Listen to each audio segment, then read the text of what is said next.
Guten Tag and bonjour today, my friends. I got to throw a little German and French in there because last time around, when we saw the Renaissance begin, it began in Italy. We had some Italian. Today, as we see the Italian Renaissance ideas begin to spread northward into other parts of Europe, the Renaissance will spread into France and Germany, so we'll give them a little bit of their due. Today's session is the spread of the Renaissance into Northern Europe. All right, so the essential questions. What are we going to look at specifically here in today's session? When it comes to the spread of the Renaissance, we're going to look at what factors facilitated the spread of the Italian Renaissance into other parts of Europe. What facilitated the spread of the ideas of humanism? How does the Renaissance go from being just an Italy thing to now being a full-blown Europe rebirth, a European thing, not just an Italian thing? And then we'll kind of look at how the Renaissance is different in other parts of Europe than it is in Italy. We'll focus on the Northern Renaissance. In what ways does the Northern Renaissance differ from the Renaissance in Italy? And remember, we had humanism in the Italian Renaissance. Well, in Northern Europe, they're going to take the idea of humanism and apply it in their own way in something called Christian humanism. But what is Christian humanism? And what did Christian humanist philosophy believe about life, and specifically about the Catholic Church, hence the name Christian humanism? Finally, the very last place where the Renaissance is going to reach in Western Europe is England. Well, why is that the last place that it's going to get there? And how exactly, if it is the last place, does the Renaissance finally get to England? And just like with the Northern Renaissance in Germany and the Netherlands, what characterizes the philosophy of the English Renaissance? So those are the essential questions. That's where we are headed today. Thus, without further ado, let's go ahead and get started. All right, so during the 1400s, the ideas of the Renaissance began to filter northward out of Italy and into France, into places like the Netherlands, Germany, England, and other parts of Europe. And then this is happening through simple cultural diffusion. Okay? Cultural diffusion takes place when people from different cultures in different parts of the world come in contact with one another. Some of the things that come in contact are aspects of their culture, and that cultural contact leads to cultural spread. The ideas of the Renaissance are going to spread through simple trade and travel. Remember that trade and travel have picked up throughout Europe, and people coming to and from Italy are bringing that culture with them. Ideas of the Renaissance are going with them. War, believe it or not, plays a big part in the spread of the Renaissance as well. The French, in particular, are very busy invading into Italy during the 1500s, and their contact in Italy gives them exposure to ideas and culture of the Renaissance, and when they go back to France, they bring it back with them. In one particular case, they don't just bring culture and material culture back with them, but they bring people back with them. The greatest Renaissance master, Leonardo da Vinci, actually returns to France as a guest of the French king on one particular occasion, and that is where Leonardo da Vinci's life would end, would be in France as a guest of the French king. This is why much of da Vinci's personal works are in France today, because he had them in France when he died, like his very famous portrait, the Mona Lisa. That's in France at the Louvre Museum. But most importantly, the spread of the Renaissance took place through a new invention which allowed for the mass printing of books. Little something called the movable type printing press. In 1440, a German metalworker named Johannes Gutenberg invented the movable type printing press. It's called the movable type printing press because it printed by taking these little carved blocks with letters on them. That's the type, and you could move them around to spell words and make sentences and make paragraphs and make full pages, and then you blot those letters with ink. You put paper on top of it, and you turn a crank and force this press down upon the paper to press the paper onto the ink covered letters. You take the press off, you pull the page off, voila, you have a printed page. It's not super fast, but it's way better than what the monks were doing, copying books by hand. So now, as a result, books could be published a lot faster than they ever could before.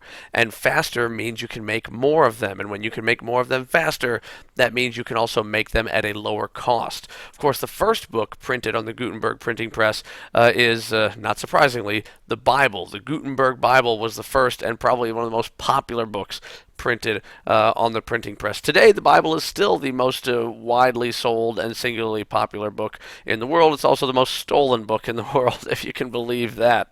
But the printing press really helps to spread the ideas of the Renaissance because the people of the middle class, this growing social class that we've seen really since the High Middle Ages, they really desire to get their hands on humanist writings and other Renaissance texts. And, the printing press makes these things more readily available for them to read all across Europe, not just because there are more of them, but they're much more affordable. And so, since more people can get their hands on these books with these humanist and Italian Renaissance ideas in them, it allows those ideas of the Renaissance to spread and disseminate throughout Europe very, very quickly.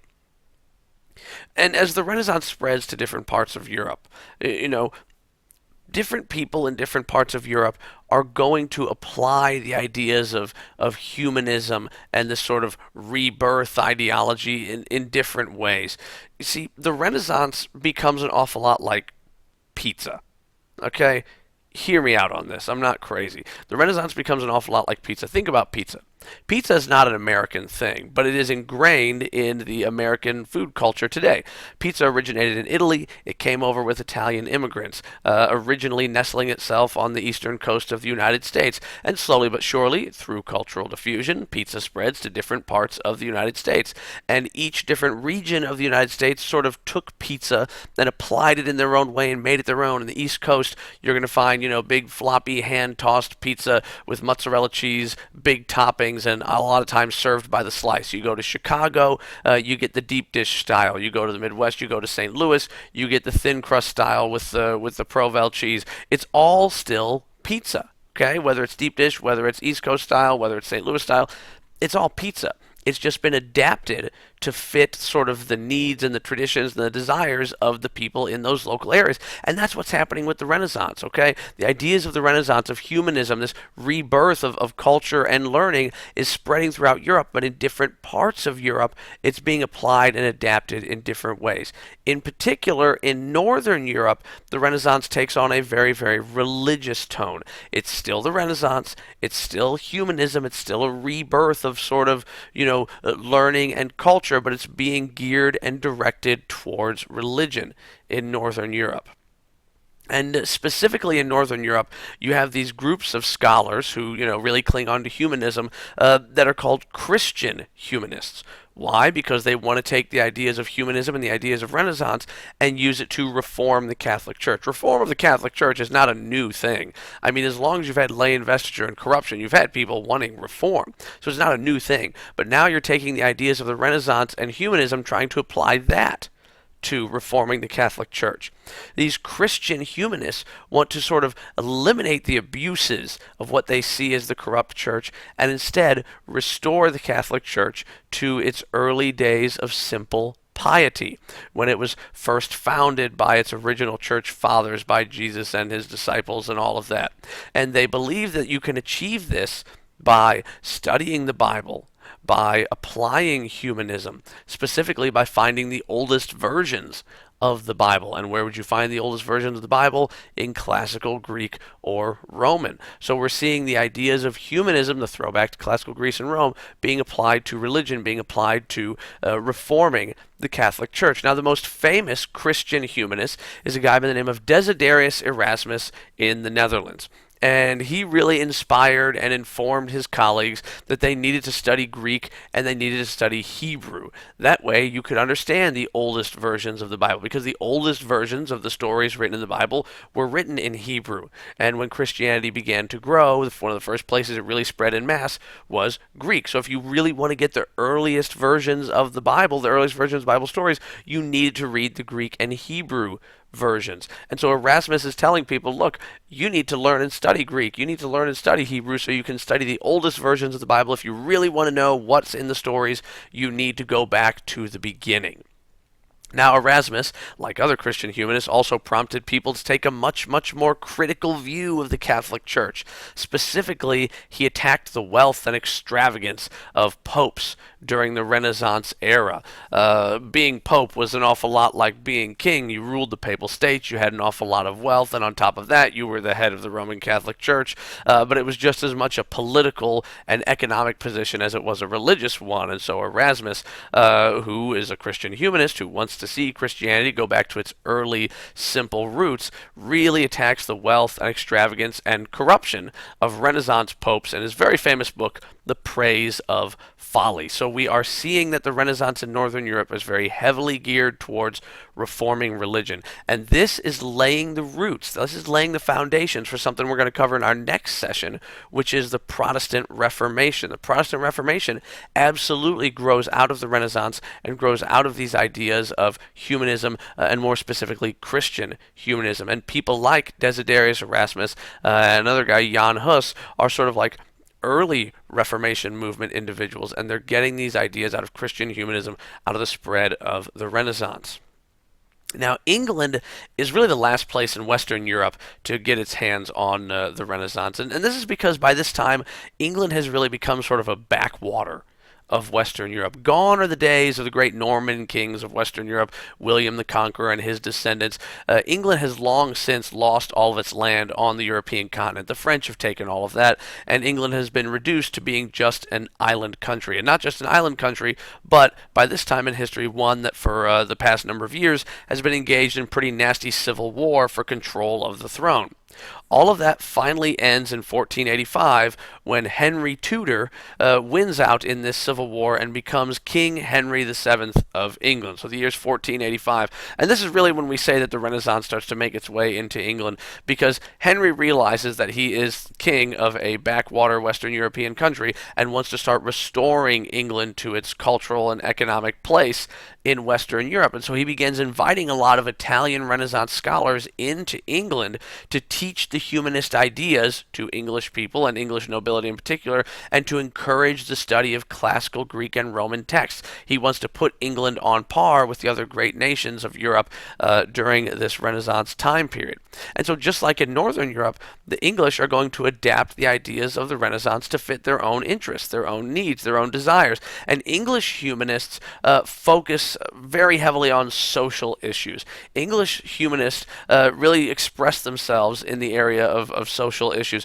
For example, Sir Thomas More, a very, very famous English politician, statesman, Christian humanist, writer, teacher. As a matter of fact, Sir Thomas More will be the most important teacher of Henry VII's son, Henry, who will become Henry VIII, who will later kill Thomas More, but that's a whole other story.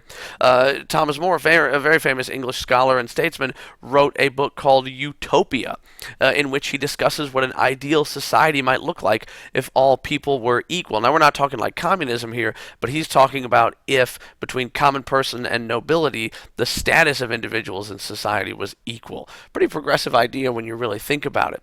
Another person that a lot of people don't really think about as being a product of the English Renaissance is this playwright. I don't know, some people may have heard of him, wrote a lot of plays, you might have read him in school, some dude named William Shakespeare. Yeah, of course I'm being facetious here. William Shakespeare is not a contemporary of Thomas More. They lived years and years and years apart, but William Shakespeare is still a product of the English version of the Renaissance. He's a renowned poet. He writes stories, poems, plays, of course, is where he's most famous, and he's writing them as a byproduct of the English Renaissance. Well, that's where we're going to cut this one off for today here, guys. We saw that the Renaissance, which started in Italy, has now begun to work its way out into the rest of Europe. The Renaissance is becoming not just an Italy thing, but it is becoming, of course, a European thing, a European rebirth. We looked at the factors that facilitated the spread of the Renaissance and other humanist ideas to other parts of Europe.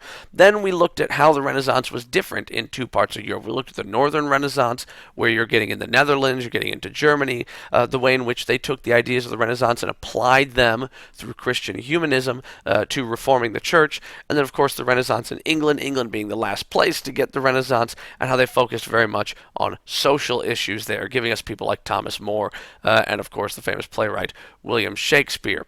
Well, those are the essential questions, guys. Make sure that you study them, know them, be ready to talk about them the next time that we meet. And as always, until that time, I bid you farewell.